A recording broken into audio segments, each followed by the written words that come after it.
ಕಳೆದ ತರಗತಿಯಲ್ಲಿ ನಾವು ಸಾಮಾಜೀಕರಣದ ಹಂತಗಳನ್ನು ಕುರಿತು ಅಧ್ಯಯನ ಮಾಡ್ತಾ ಇದ್ವಿ. ಸ್ಟೇಜಸ್ ಆಫ್ ಸೋಷಿಯಲೈಸೇಷನ್ ಎನ್ನುವುದನ್ನು ಕುರಿತಾಗಿ ಈ ದಿನ ನಾವು ಅಧ್ಯಯನ ಮಾಡ್ತಕ್ಕಂಥದ್ದು ಸಾಮಾಜೀಕರಣದ ಸಾಧನಗಳು ಅಥವಾ ಸಾಮಾಜೀಕರಣದ ನಿಯೋಗಿಗಳು, ಏಜೆನ್ಸೀಸ್ ಆಫ್ ಸೋಷಿಯಲೈಸೇಷನ್ ಎನ್ನುವುದನ್ನು ಕುರಿತಾಗಿ. ಇಲ್ಲಿ ಸಾಮಾಜೀಕರಣಕ್ಕೆ ಸಂಬಂಧಪಟ್ಟಂತೆ ಈ ಮೊದಲಿನ ತರಗತಿಗಳಲ್ಲಿ ಕೆಲವು ಅಂಶಗಳನ್ನು ನಾವು ಅಧ್ಯಯನ ಮಾಡಿದ್ವಿ. ಸಮಾಜದ ನಿಯಮಗಳನ್ನು ಕಲಿತಕ್ಕಂತಹದ್ದು ಸಾಮಾಜೀಕರಣ. ಸಮಾಜದ ನಿಯಮಗಳನ್ನು ಕಲಿತಕ್ಕಂತಹದ್ದು ಸಾಮಾಜೀಕರಣ. ಹಾಗೆಯೇ ಒಬ್ಬ ವ್ಯಕ್ತಿ ಸಮಾಜದಲ್ಲಿ ಯಾವೆಲ್ಲ ಪಾತ್ರಗಳನ್ನು ನಿರ್ವಹಿಸಬೇಕಾಗಿದೆ, ಆ ಪಾತ್ರಗಳಿಗೆ ಅನುಗುಣವಾದಂತಹ ತರಬೇತಿಯನ್ನು ಪಡ್ಕೊಳ್ತಕ್ಕಂತಹದ್ದು ಇಲ್ಲಿ ಸಾಮಾಜೀಕರಣ ಆಗುತ್ತೆ. ಯಾಕೆಂದರೆ ಆಗತಾನೆ ಹುಟ್ಟತಕ್ಕಂತಹ ಮಗು, ಒಂದು ಪ್ರಾಣಿ, ಇವುಗಳ ನಡುವೆ ಅಷ್ಟೇನು ವ್ಯತ್ಯಾಸಗಳು ಇಲ್ಲ.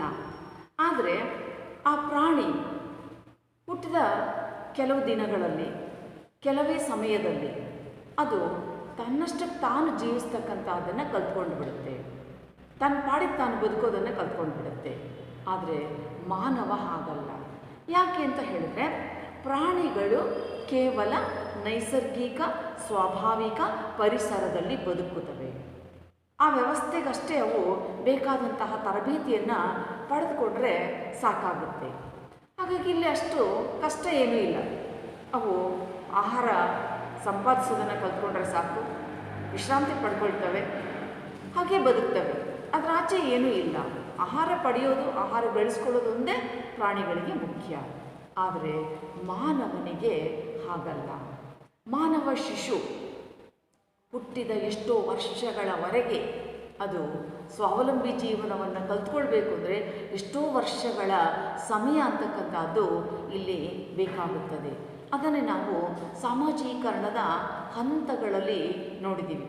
ವಾಚಕ ಹಂತದಲ್ಲಿ ಅಥವಾ ಮೌಖಿಕ ಹಂತದಲ್ಲಿ 1 ವರ್ಷದ ಅವಧಿಯವರೆಗೆ ಮಗು ಕೇವಲ ತನ್ನ ತಾಯಿಯನ್ನು ಗುರುತಿಸ್ತಕ್ಕಂಥದ್ದನ್ನು ಮಾತ್ರ ಕಲಿಯುತ್ತೆ. ಪ್ರೈಮರಿ ಐಡೆಂಟಿಫಿಕೇಷನ್ ಅಂತ ಹೇಳ್ತೀವಿ, ಪ್ರಾಥಮಿಕ ಗುರುತಿಸುವಿಕೆ ಅಷ್ಟೇ. ನಂತರದಲ್ಲಿ ಅದು ಶೌಚ ತರಬೇತಿ, ಶೌಚ ಸಂಬಂಧಿತ ಶಿಸ್ತನ್ನು ಕಲಿಯುವಂತಹ ಒಂದು ಪ್ರಯತ್ನವನ್ನು ಮಾಡುತ್ತೆ. ನಂತರ ಬಂದಂತೆ ಅದು ಶಾಲೆಯನ್ನು ಪ್ರವೇಶಿಸುತ್ತದೆ, ಶಿಕ್ಷಣವನ್ನು ಪಡೆದುಕೊಳ್ತಕ್ಕಂಥದ್ದು 12-13ರವರೆಗಿನ ಆ ಒಂದು ಇಳಿಪಲ್ ಹಂತದಲ್ಲಿ.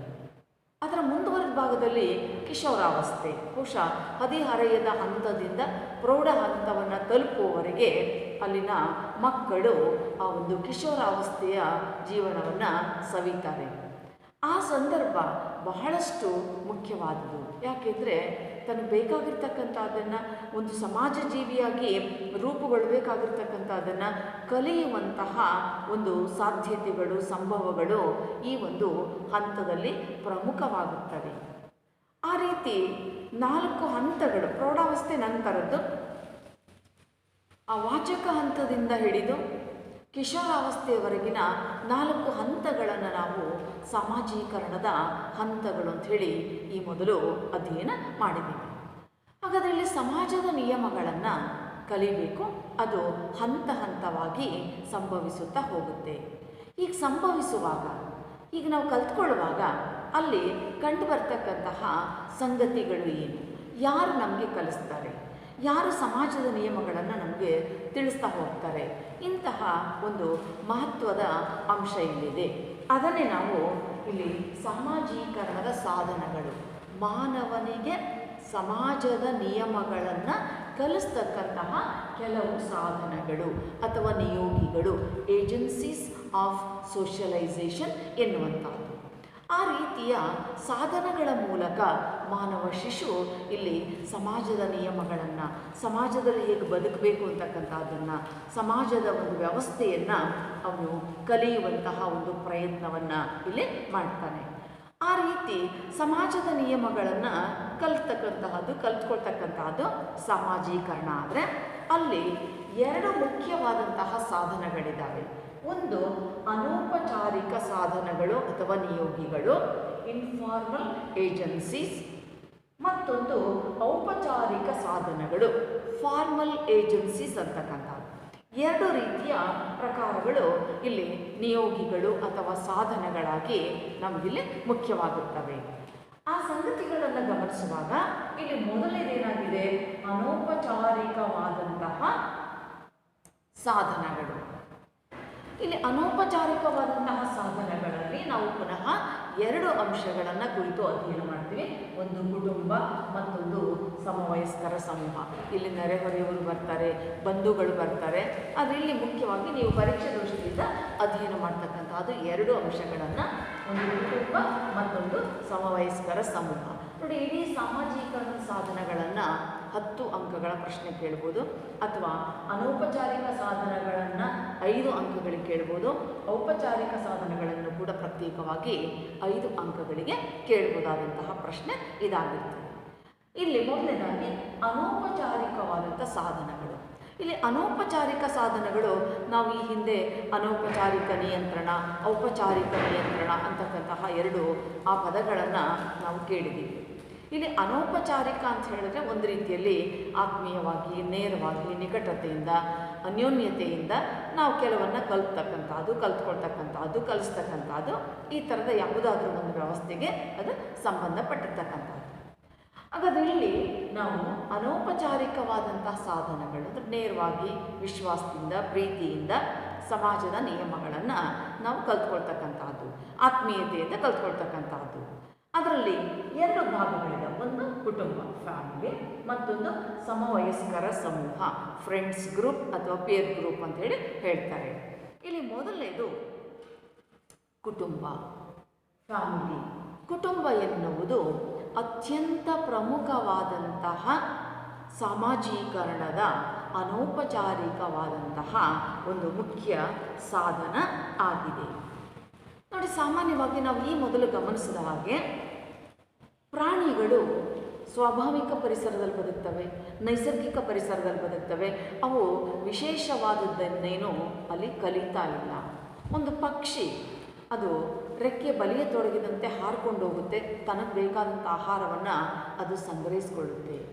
ಒಂದು ಪ್ರಾಣಿ ಆಹಾರ ಸಂಗ್ರಹಿಸುವ ಕಲೆಯನ್ನು ಕಲ್ತ್ಕೊಳ್ಳುತ್ತೆ, ಅಲ್ಲಿ ಮುಗಿದು ಅದಕ್ಕೆ ಯಾರ ಒಂದು ಸಹಾಯವೂ ಬೇಕಾಗೋದೇ ಇಲ್ಲ. ಹೀಗೆ ಕೇವಲ ಆಹಾರ ಸಂಗ್ರಹಣೆ, ಆಹಾರವನ್ನು ಪಡ್ಕೊಳ್ತಕ್ಕಂಥದ್ದು ಅಷ್ಟೇ ಅವುಗಳ ಒಂದು ಜೀವಿತದ ಮುಖ್ಯ ಒಂದು ಉದ್ದೇಶ ಆಗ್ತದೆ. ಹಾಗಾಗಿ ಇಲ್ಲಿ ಆ ಪ್ರಾಥಮಿಕ ಬೇಡಿಕೆಗಳು ಈಡೇರಿಬಿಟ್ರೆ ಅಷ್ಟೇ ಸಾಕು. ಆದರೆ ಮಾನವನಿಗೆ ಹಾಗಲ್ಲ. ಪ್ರಾಥಮಿಕ ಬೇಡಿಕೆಗಳು ಈಡೇರಬೇಕು, ಮಾಧ್ಯಮಿಕ ಬೇಡಿಕೆಗಳು ಈಡೇರಬೇಕು. ಆ ಎಲ್ಲವುಗಳಲ್ಲಿ ನಮಗೆ ನಿರಂತರವಾಗಿ ನಮ್ಮ ಜೊತೆ ಆಗಿರ್ತಕ್ಕಂಥದ್ದು ಯಾವುದು ಅಂತ ಹೇಳಿದ್ರೆ ಕುಟುಂಬ.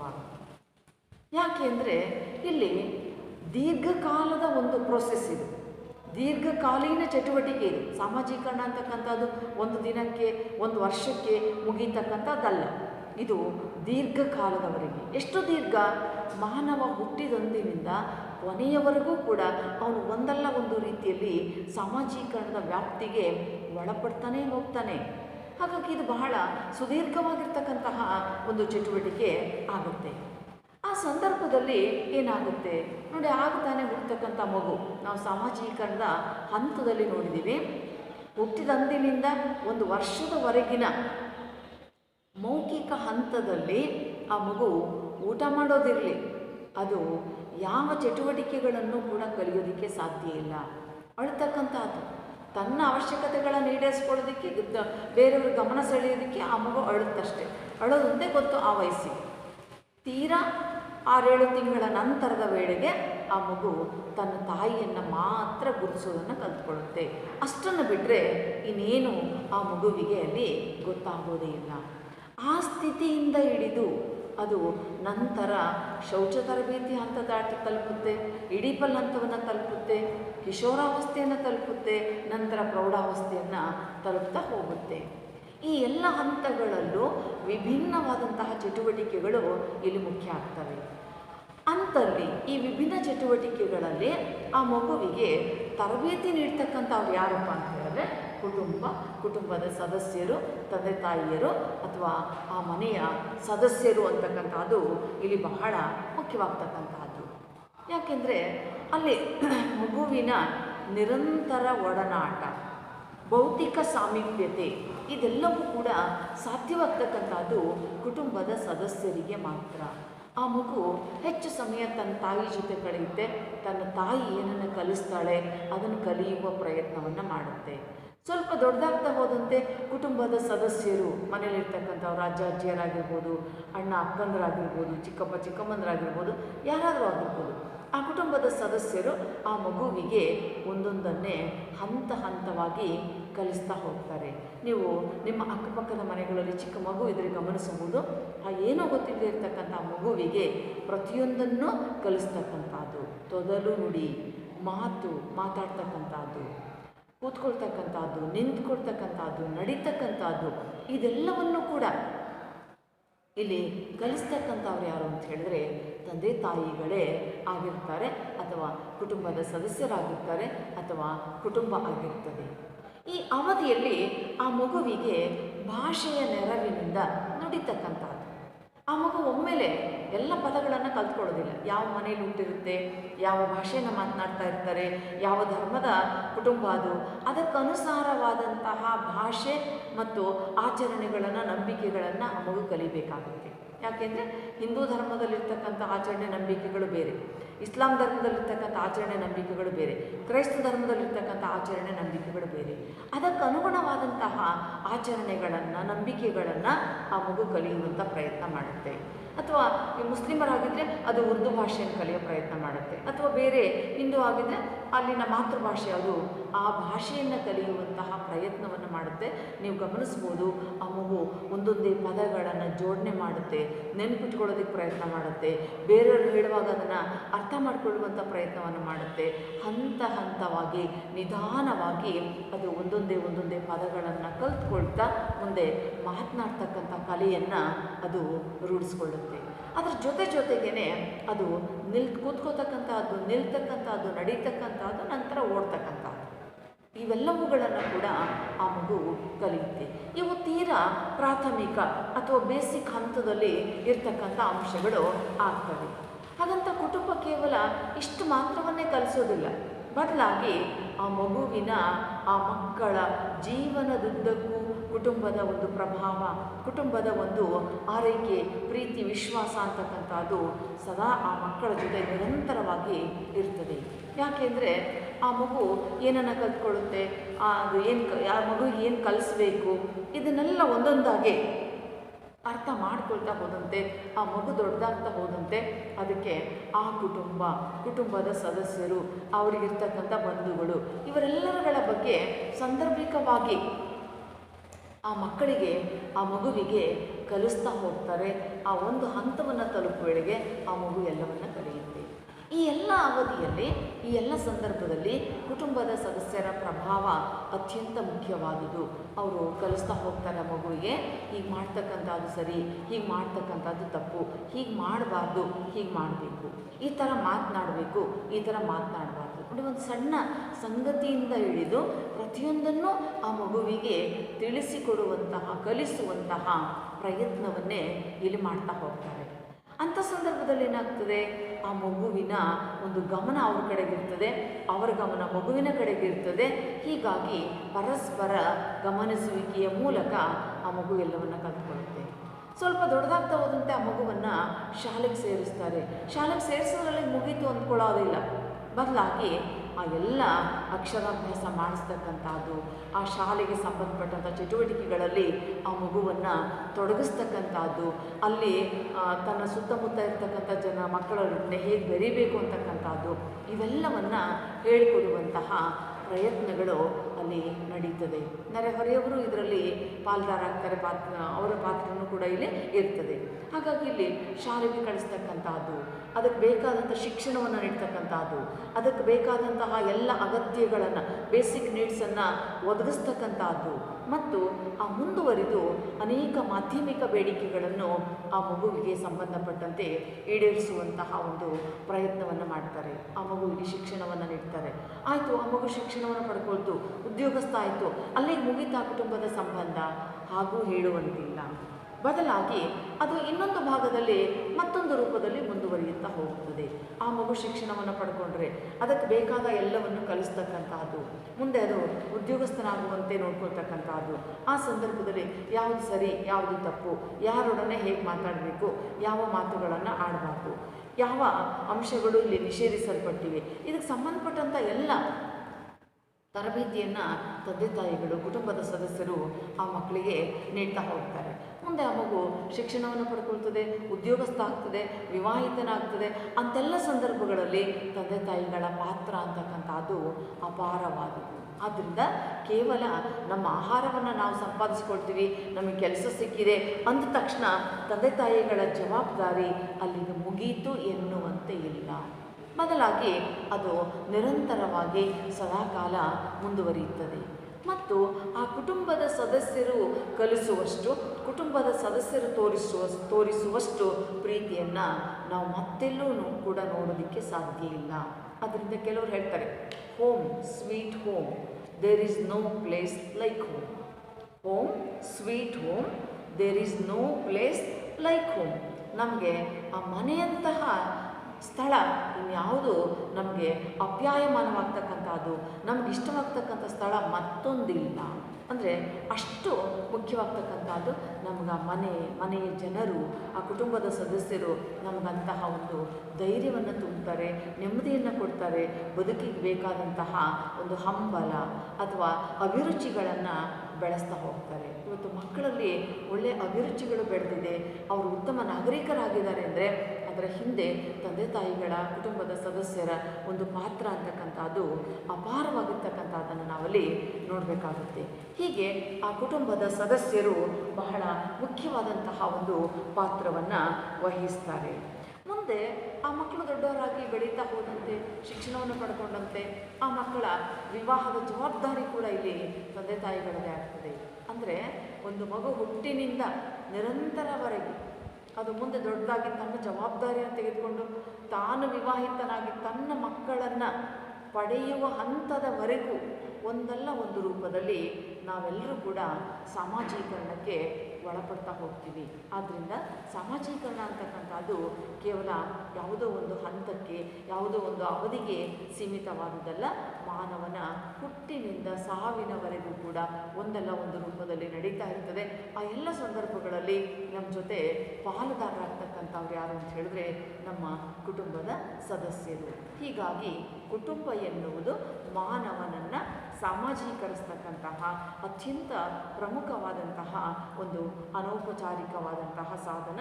ಮಗುವಿನ ಬೇಕು ಬೇಡ ಎಲ್ಲವುಗಳಿಂದ ಹಿಡಿದು ಅದು ಪ್ರೌಢಾವಸ್ಥೆಯನ್ನು ತಲುಪಿದ ನಂತರವೂ ಕೂಡ ನಿರಂತರವಾಗಿ ಆಜೀವ ಪರ್ಯಂತ ನಡೀತಕ್ಕಂತಹ ಒಂದು ಪ್ರಕ್ರಿಯೆಯಾಗಿ ಇಲ್ಲಿ ಸಾಮಾಜೀಕರಣ ಕುಟುಂಬದ ಚೌಕಟ್ಟಿನಲ್ಲಿ ಕಂಡು ಬರ್ತಾ ಇದೆ ಅಂತಕ್ಕಂಥದ್ದನ್ನು ನಾವಿಲ್ಲಿ ಮುಖ್ಯವಾಗಿ ಗಮನಿಸಬೇಕಾಗುತ್ತೆ. ಹೀಗಾಗಿ ಕುಟುಂಬದ ಸದಸ್ಯರಷ್ಟು ಇನ್ಯಾರೂ ಕೂಡ ಪ್ರಭಾವವನ್ನು ಬೀರೋದಿಲ್ಲ, ಪಾತ್ರವನ್ನು ವಹಿಸೋದಿಲ್ಲ. ಮತ್ತು ವಿಶೇಷವಾಗಿ ತಾಯಿ ತನ್ನ ಮಕ್ಕಳ ಬಗ್ಗೆ ತೋರಿಸ್ತಕ್ಕಂಥ ಕಾಳಜಿ, ಮಮತೆ, ಸಾಮಾಜಿಕ ಮೌಲ್ಯಗಳು ಆ ಮಗುವಿಗೆ ಎಲ್ಲವನ್ನು ಕಲಿಸ್ತಕ್ಕಂಥದ್ರಲ್ಲಿ ತಾಯಿಯ ಹೊಣೆಗಾರಿಕೆ ಅತ್ಯಂತ ಮುಖ್ಯವಾದದ್ದು.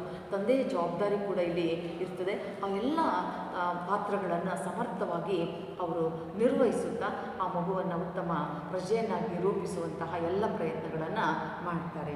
ಹೀಗಾಗಿ ಕುಟುಂಬವೇ ನಮಗೆ ಬಹಳ ಮುಖ್ಯ. ಒಂದು ಮಗುವಿನ ಮಕ್ಕಳ ವ್ಯಕ್ತಿತ್ವ ರೂಪುಗೊಳ್ಳುವಂತಹ ಸಂದರ್ಭದಲ್ಲಿ ಕುಟುಂಬದ ಪ್ರಭಾವ ಅಂತಕ್ಕಂಥದ್ದು ಅಪಾರವಾಗಿರ್ತಕ್ಕಂಥದ್ದು.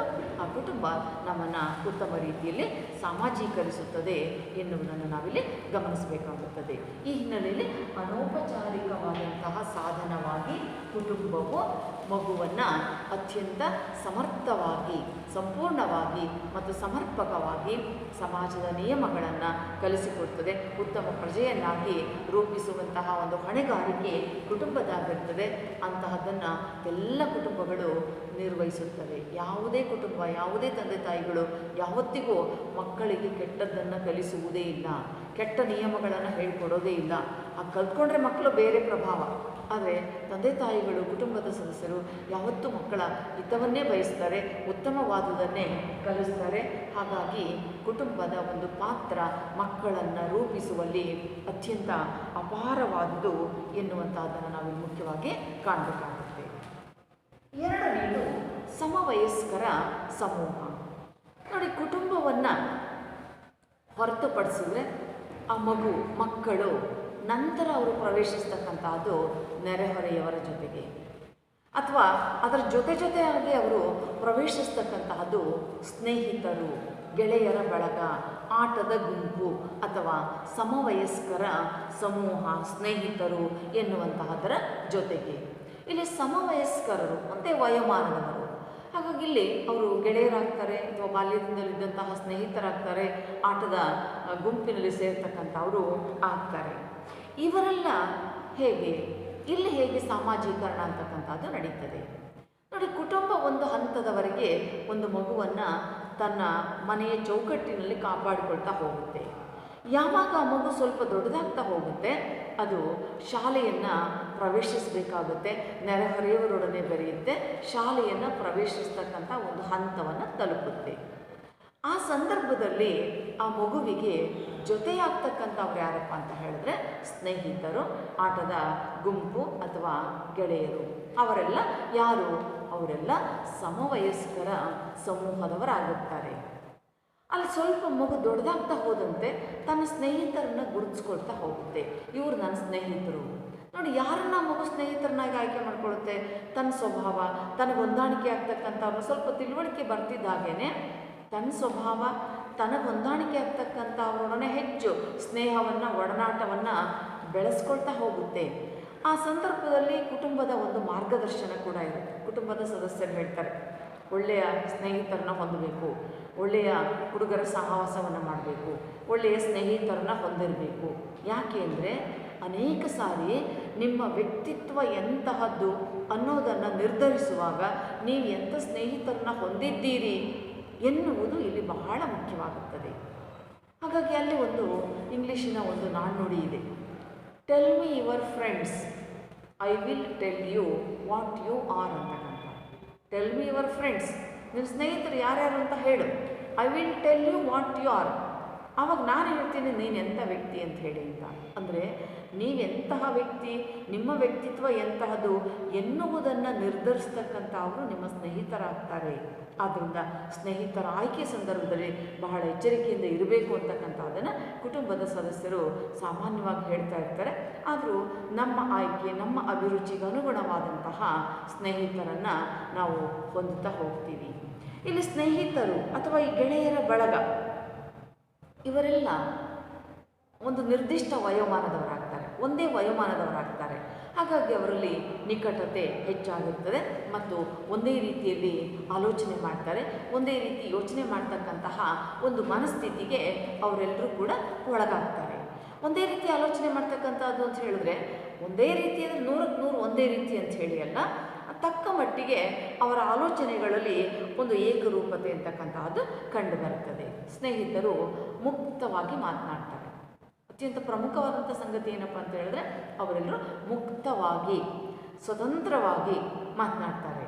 ಅಂದರೆ ಮುಕ್ತವಾಗಿ ಮಾತನಾಡೋದು ಅಂದರೆ ತಂದೆ ತಾಯಿಗಳ ಜೊತೆ ಮಾತಾಡೋಕ್ಕಾಗದೇ ಇರುವಂಥ ಕೆಲವು ಸಂಗತಿಗಳನ್ನು ಅಥವಾ ನಮ್ಮ ಮನೆಯ ಜನರ ಜೊತೆ ಹಂಚಿಕೊಳ್ಳಲಾಗದೇ ಇರತಕ್ಕಂಥ ಅನೇಕ ಸಂಗತಿಗಳನ್ನು ಅವರು ಸ್ನೇಹಿತರ ಜೊತೆ ಹಂಚಿಕೊಳ್ತಾರೆ. ಆ ಮಗು ಸ್ವಲ್ಪ ದೊಡ್ಡದಾಗ್ತಾ ಹೋದಂತೆ ಸ್ನೇಹಿತರ ಮೂಲಕ ಅವರ ಒಂದು ಗುಂಪಿನಲ್ಲಿ ತನ್ನ ಮನಸ್ಸಿನ ಅಭಿಲಾಷೆಗಳನ್ನು, ತನ್ನ ಮನಸ್ಸಿನ ಆಲೋಚನೆಗಳನ್ನು ಅದು ವ್ಯಕ್ತಪಡಿಸ್ತಾ ಹೋಗುತ್ತೆ. ಎಷ್ಟೋ ಸಾರಿ ಅದು ತಪ್ಪಾಗಿರ್ಬೋದು, ಕೆಟ್ಟದ್ದಾಗಿರ್ಬೋದು ಅಥವಾ ಒಳ್ಳೆಯದಾಗಿರ್ಬೋದು, ಆದರೆ ಅದನ್ನಲ್ಲಿ ವ್ಯಕ್ತಪಡಿಸ್ತಕ್ಕಂತಹ ಒಂದು ಮನಸ್ಥಿತಿ ಸಾಮಾನ್ಯವಾಗಿ ಮಕ್ಕಳಲ್ಲಿ ಕಂಡುಬರ್ತದೆ. ಮತ್ತು ಸ್ವಲ್ಪ ಬೆಳೀತಾ ಹೋದಂತೆ ಲೈಂಗಿಕ ವಿಚಾರಗಳಾಗಿರ್ಬೋದು ಅಥವಾ ನಿಷೇಧಿತ ಮನೇಲಿ ಆ ವಿಷಯಗಳನ್ನು ಮಾತನಾಡಬಾರ್ದು ಗೊತ್ತಾಗ್ತಾ ಹೋಗುತ್ತೆ ಅವರಿಗೆ. ಆಗ ಮನೇಲಿ ಮಾತನಾಡ್ತಾ ಇರ್ತಕ್ಕಂತಹ ಸಂಗತಿಗಳನ್ನು ಈ ಮಕ್ಕಳು ಯಾರ ಜೊತೆ ಮಾತಾಡ್ತಾರೆ ಅಂದರೆ ಸ್ನೇಹಿತರ ಜೊತೆ ಮಾತಾಡ್ತಾರೆ, ಗೆಳೆಯರ ಜೊತೆ ಹಂಚಿಕೊಳ್ತಾರೆ. ಮತ್ತು ಸಮಕಾಲೀನ ವಯಸ್ಸಿನವರಾಗಿರೋದ್ರಿಂದ ಪ್ರಸ್ತುತ ಸಂಗತಿಗಳನ್ನು, ಸಮಕಾಲೀನ ಸಂಗತಿಗಳನ್ನು ಅವರು ಚರ್ಚೆ ಮಾಡ್ತಾರೆ. ಯಾವುದು ಸರಿ, ಯಾವುದು ತಪ್ಪು, ಹೇಗಿರಬೇಕು, ಹೇಗಿರಬಾರ್ದು, ಇವೆಲ್ಲ ಸಂಗತಿಗಳು ಸ್ನೇಹಿತರ ಒಂದು ಬಳಗದಲ್ಲಿ ಅತ್ಯಂತ ಮುಖ್ಯವಾಗಿ ಚರ್ಚೆಗೊಳಗಾಗ್ತಕ್ಕಂತಹ ಸಂಗತಿಗಳಾಗಿ ಕಂಡುಬರ್ತವೆ. ಅಂಥ ಸನ್ನಿವೇಶಗಳಲ್ಲಿ ಎಷ್ಟೋ ಸಾರಿ ಅವರು ತಮ್ಮ ಅನುಭವಗಳನ್ನು ಹಂಚಿಕೊಳ್ಳುವಾಗ ಯಾವುದೇ ಸಂಕೋಚ ಪ್ರವೃತ್ತಿಯನ್ನು ಅವ್ರು ಹೊಂದೋದೇ ಇಲ್ಲ. ಯಾಕೆಂದರೆ ಎಲ್ಲರೂ ತಮ್ಮ ವಯಸ್ಸಿನವರು, ಎಲ್ಲರೂ ನಾವು ಒಂದೇ ರೀತಿಯಲ್ಲಿ ಆಲೋಚನೆ ಮಾಡ್ತೀವಿ. ಆದ್ದರಿಂದ ತಂದೆ ತಾಯಿಗಳಿಗೂ ಹೇಳದೇ ಇರೋಂಥ ಸಂಗತಿಗಳು, ಅಣ್ಣ ತಮ್ಮಂದ್ರಿಗೂ ಹೇಳದೇ ಇರ್ತಕ್ಕಂಥ ಸಂಗತಿಗಳು, ಅವುಗಳನ್ನು ಸ್ನೇಹಿತರ ಗುಂಪಿನಲ್ಲಿ ಚರ್ಚೆ ಮಾಡ್ತೀವಿ. ಆಗ ಎಷ್ಟೋ ಸಾರಿ ನಮ್ಗೆ ಒಳ್ಳೆಯ ಸ್ನೇಹಿತರು ದೊರೆತರೆ ಅದರಿಂದ ಆ ವ್ಯಕ್ತಿಯ ವಿಕಾಸ ಅಂತಕ್ಕಂಥದ್ದು ಉತ್ತಮ ರೂಪದಲ್ಲಿ ರೂಪುಗೊಳ್ಳುತ್ತದೆ. ಕೆಲವು ಸಾರಿ ಕೆಟ್ಟ ಸ್ನೇಹಿತರು, ದುಶ್ಚಟಗಳು, ಅವುಗಳು ಕೂಡ ನಮಗೆ ಸ್ನೇಹಿತರ ಮೂಲಕವೇ ಬರ್ತಕ್ಕಂಥದ್ದು. ಈ ಕಾರಣಕ್ಕಾಗಿಯೇ ಮನೆಯಲ್ಲಿ ತಂದೆ ತಾಯಿಗಳು ಹೇಳ್ತಕ್ಕಂಥದ್ದು ಒಳ್ಳೆಯ ಸ್ನೇಹಿತರನ್ನು ಹೊಂದಬೇಕು, ಒಳ್ಳೆಯ ಮಕ್ಕಳ ಸಹವಾಸ ನಿಮಗಿರಬೇಕು ಅಂತಕ್ಕಂಥದ್ದು. ಹಾಗಾಗಿ ಎಷ್ಟೋ ಸಂದರ್ಭದಲ್ಲಿ ನಾವು ಕೆಟ್ಟದ್ದನ್ನು, ದುಶ್ಚಟಗಳನ್ನು ಸ್ನೇಹಿತರ ಮೂಲಕ ಬಹಳ ಬೇಗ ಕಲ್ತ್ಕೊಳ್ತೀವಿ. ಆ ಕಾರಣಕ್ಕಾಗಿ ಅದನ್ನು ಅವಾಯ್ಡ್ ಮಾಡುವಂತಹ ಪ್ರಯತ್ನಗಳು ನಡೀತದೆ. ಎಷ್ಟೋ ಸಾರಿ ನಿಮಗೂ ಅಂಥ ಅನುಭವಗಳಾಗಿರ್ಬೋದು. ನೀವು ಯಾರ್ದ್ರ ಜೊತೆ ಹೋಗ್ತಾ ಇರ್ತೀರಿ, ಆವಾಗ ನಿಮ್ಮ ತಂದೆ ತಾಯಿಗಳು ಮನೆಗೆ ಬಂದಾಗ ಹೇಳ್ಬೋದು, ನೀನು ಅವನ ಜೊತೆ ಹೋಗ್ತಾ ಇದ್ದೆ, ಅವನಷ್ಟು ಒಳ್ಳೆಯವನಲ್ಲ, ಅವನ ನಡತೆ ಅಷ್ಟು ಚೆನ್ನಾಗಿಲ್ಲ, ಅವನ ಜೊತೆ ನೀನು ಹೋಗಬೇಡ, ಅವನ ಸಹವಾಸ ಬಿಟ್ಟುಬಿಡಬೇಕು. ಹೀಗೆ ಹೇಳ್ತಕ್ಕಂಥದ್ದು ಒಂದು ಸಾಮಾನ್ಯವಾದಂತಹ ಸಂಗತಿಯಂತೆ ನಮ್ಮ ಕುಟುಂಬಗಳಲ್ಲಿ ಕಂಡುಬರ್ತದೆ. ಅದರ ಅರ್ಥ ಏನು?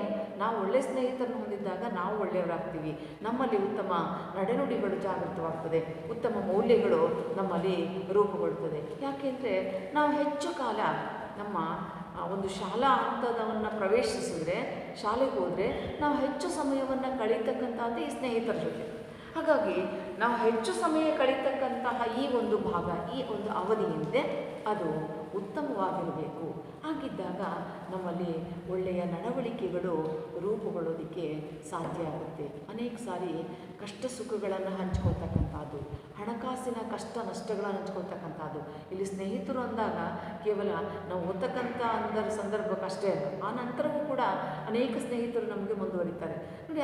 ಅಂತೆಲ್ಲ ಸಂದರ್ಭಗಳಲ್ಲಿ ಆಪತ್ಕಾಲಕ್ಕೆ ಯಾರಾಗ್ತಾರೆ? ಅವರೆಲ್ಲರೂ ನಮ್ಮ ಸ್ನೇಹಿತರಾಗ್ತಾ ಹೋಗ್ತಾರೆ. ಅಂದರೆ ಕಷ್ಟ ಸುಖಗಳಲ್ಲಿ ಅವರು ಪಾಲ್ದಾರರಾಗ್ತಾರೆ, ಕಷ್ಟ ಸುಖಗಳಲ್ಲಿ ಸಲಹೆಯನ್ನು ಕೊಡ್ತಾರೆ, ಕಷ್ಟ ಇದ್ದಾಗ ನಮ್ಮ ನೆರವಿಗೆ ಬರ್ತಕ್ಕಂಥದ್ದು, ಸಾಂತ್ವನದ ನುಡಿಗಳನ್ನು ಹೇಳ್ತಕ್ಕಂಥದ್ದು, ಇಂಥ ಪ್ರಯತ್ನಗಳನ್ನು ಮಾಡ್ತಾರೆ. ಈ ಥರದ ಸ್ನೇಹಿತರು ಸಿಕ್ಕಾಗ ಏನಾಗುತ್ತೆ ಅಂತ ಹೇಳಿದ್ರೆ ನಮಗೆ ಬದುಕಿನ ಬಗ್ಗೆ ಒಂದು ಹಂಬಲ, ಒಂದು ಧೈರ್ಯ, ಅಥವಾ ನಾವು ಕಷ್ಟಗಳನ್ನು ಎದುರಿಸ್ತಕ್ಕಂತಹ ಒಂದು ಮನಸ್ಥಿತಿ ಅಂತಕ್ಕಂಥದ್ದು ಇಲ್ಲಿ ನಮಗೆ ಸಾಧ್ಯ ಆಗುತ್ತೆ, ಲಭ್ಯ ಆಗುತ್ತೆ. ಆದ್ದರಿಂದ ಇಲ್ಲಿ ಸ್ವತಂತ್ರ, ಸ್ವೇಚ್ಛೆ, ಸ್ವಲ್ಪ ಮಟ್ಟಿಗೆ ಮುಕ್ತ ವಾತಾವರಣ ಇದ್ರೂ ಕೂಡ ಅನೇಕ ಸಾರಿ ಉತ್ತಮ ಸ್ನೇಹಿತರು ನಮ್ಮ ಮೇಲೆ ಹೆಚ್ಚು ಪ್ರಭಾವವನ್ನು ಬೀರುತ್ತಾರೆ. ನಮ್ಮ ವ್ಯಕ್ತಿತ್ವವನ್ನು ರೂಪಿಸುವಲ್ಲಿ ಅವರ ಒಂದು ಪಾತ್ರ ಅಪಾರವಾಗಿರ್ತಕ್ಕಂಥದ್ದನ್ನು ನಾವಿಲ್ಲಿ ನೋಡ್ತೀವಿ. ಬಹಳ ಮುಖ್ಯವಾಗಿ ಇಲ್ಲಿ ಸ್ನೇಹಿತರು ಒಂದು ಸಮಕಾಲೀನ ವಯಸ್ಸಿನವರಾಗಿರೋದ್ರಿಂದ ಕಷ್ಟ ಸುಖಗಳಲ್ಲಿ ಭಾಳ ಬೇಗ ಸ್ಪಂದಿಸ್ತಾರೆ. ಒಂದೇ ರೀತಿಯ ಚಟುವಟಿಕೆಗಳನ್ನು ಆಯೋಜಿಸ್ಕೊಳ್ಳೋದಕ್ಕೆ ಇಷ್ಟಪಡ್ತಾರೆ ಮತ್ತು ಒಂದೇ ರೀತಿ ಕೆಲಸ ಕಾರ್ಯಗಳಲ್ಲಿ ತಮ್ಮನ್ನು ತೊಡಗಿಸ್ಕೊಳ್ತಾರೆ. ಅಂಥ ಸಂದರ್ಭದಲ್ಲಿ ಅದು ಓದ್ತಕ್ಕಂಥ ಅವಧಿ ಆಗಿರ್ಬೋದು, ಸ್ಪರ್ಧೆಗಳಲ್ಲಿ ಭಾಗವಹಿಸ್ತಕ್ಕಂಥ ಸನ್ನಿವೇಶಗಳಾಗಿರ್ಬೋದು, ಅಥವಾ ಕುಟುಂಬದ ಚೌಕಟ್ಟಿನ ಆಚೆ ಇರ್ತಕ್ಕಂತಹ ಕೆಲವು ಸಂದರ್ಭಗಳಾಗಿರ್ಬೋದು, ಆ ಎಲ್ಲ ಸನ್ನಿವೇಶಗಳಲ್ಲಿ ಸ್ನೇಹಿತರು ನಮ್ಮ ಜೊತೆ ಮುಕ್ತವಾಗಿ ಬೆರೀತಾರೆ ಮತ್ತು ಹೆಚ್ಚು ಒಡನಾಟವನ್ನು ಹೊಂದುತ್ತಾರೆ. ಎಷ್ಟೋ ವೇಳೆ ಕೆಲವರು ಕುಟುಂಬದ ಸದಸ್ಯರಿಗಿಂತಲೂ ಹೆಚ್ಚು ಒಡನಾಟವನ್ನು ಸ್ನೇಹಿತರ ಮೂಲಕ ಕಂಡುಕೊಳ್ತಾರೆ. ಅಥವಾ ಬಂಧುಗಳಿಗಿಂತಲೂ ನಮಗೆ ಸ್ನೇಹಿತರೇ ಬಹಳ ಮುಖ್ಯ. ಅಂದರೆ ಒಳ್ಳೆ ಸ್ನೇಹಿತರಿದ್ದರೆ ಆ ಮಾತು ಕೂಡ ಹೇಳ್ತಾರೆ, ಬಂಧುಗಳಿಗಿಂತಲೂ ಸ್ನೇಹಿತರು ಭಾಳ ಮುಖ್ಯ. ಯಾಕೆಂದರೆ ಯಾವ ಪ್ರತಿಫಲವನ್ನು ಬಯಸದೆ ಅವರು ನಮಗೆ ಮಾರ್ಗದರ್ಶನವನ್ನು ನೀಡ್ತಾರೆ, ಹೀಗೆ ಅಂಥೇಳಿ. ಆದ್ದರಿಂದ ಒಂದು ಮಗು ಕುಟುಂಬವನ್ನು ಹೊರತುಪಡಿಸಿ ನಂತರ ಬೆರೀತಕ್ಕಂಥ ಎಲ್ಲ ಸಂದರ್ಭಗಳಲ್ಲಿ ಅದು ಸಹಜವಾಗಿ ಆ ಒಂದು ಸ್ನೇಹಿತರ ಒಡಗೂಡುತ್ತೆ, ಅವ್ರ ಜೊತೆ ಬೆಳೆಯುತ್ತೆ, ಉತ್ತಮವಾದದ್ದನ್ನು, ಒಳ್ಳೆಯದನ್ನು ಕಲ್ತ್ಕೊಳ್ಳುತ್ತೆ. ಕೆಲವು ಸಾರಿ ಕೆಟ್ಟದ್ದನ್ನು, ದುಶ್ಚಟಗಳನ್ನು ಭಾಳ ಬೇಗ ಮಕ್ಕಳು ಕಲ್ತ್ಕೊಳ್ತಾರೆ. ದುಶ್ಚಟಗಳು ಬಹಳ ಬೇಗ ಮಕ್ಕಳು ಕಲಿಯೋದಕ್ಕೆ ನೆರವಾಗ್ತಕ್ಕಂಥವ್ರು ಈ ಸ್ನೇಹಿತರು ಅನ್ನುವಂತಹ ಒಂದು ಆಪಾದನೆ ಇದೆ. ಆದರೆ ಅದು ಕಲಿತಕ್ಕಂತಹ ಮಗುವಿನ ವ್ಯಕ್ತಿತ್ವದ ಮೇಲೆ ಅವಲಂಬಿಸಿರ್ತದೆ. ನಾವು ಒಳ್ಳೆಯದನ್ನು ಎಲ್ಲಿ ಕಲ್ತ್ಕೊಳ್ತೀವಿ, ಕೆಟ್ಟದ್ದನ್ನು ಎಲ್ಲಿ ಕಲ್ತ್ಕೊಳ್ತೀವಿ, ಅದು ನಿಮ್ಮ ಒಂದು ಸರಿ ತಪ್ಪಿನ ಪ್ರಶ್ನೆ ಆಗುತ್ತೆ. ಉದಾಹರಣೆಗೆ ನಿಮ್ಮ ಮುಂದೆ ಒಂದು ಚಾಕು ಇದೆ, ಅದನ್ನು ನೀವು ಹಣ್ಣು ಕತ್ತರಿಸೋದಕ್ಕೂ ಉಪಯೋಗಿಸ್ಬೋದು, ಬೇರೆ ಇನ್ಯಾವುದಾದ್ರೂ ವಿಧ್ವಂಸಕ ಕೃತ್ಯಕ್ಕೂ ಉಪಯೋಗಿಸ್ಬೋದು. ಒಳ್ಳೆಯದಕ್ಕೆ ಉಪಯೋಗಿಸ್ತಕ್ಕಂಥದ್ದು ಏನಿದೆ ಅದು ನಿಮ್ಮ ಒಳ್ಳೆಯ ಗುಣ ಸ್ವಭಾವಗಳನ್ನು ಸೂಚಿಸ್ತಾ ಹೋಗುತ್ತೆ.